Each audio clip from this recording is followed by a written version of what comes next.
מי שברך אבותינו אברהם יצחק ויעקב הוא יברך את חיילי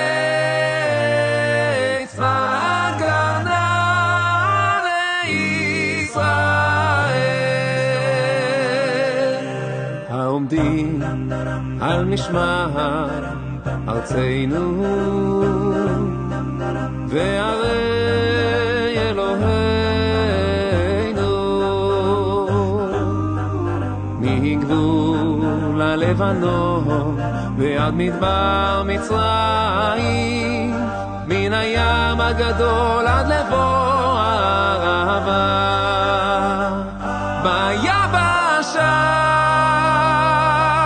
באוויר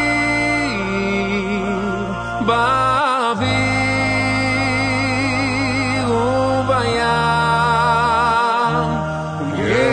יברך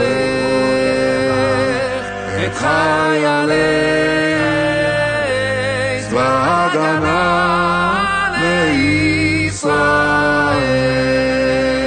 לישראל. ייתן אדוני את אויבינו הקמים עלינו ניגפים לפניהם. הקדוש ברוך הוא ישמור ויציל את חיילינו מכל צרה וצוקה ומכל נגע ומחלה, וישלח ברכה והצלחה בכל מעשה ידיהם. ידבר שונאינו תחתיהם ויעטרם בכתר ישועה ובעטרת ניצחון.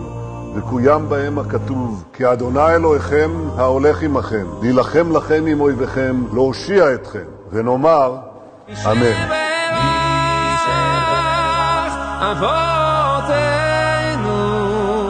אברהם יצחק ויעקב הוא יברך את חיילי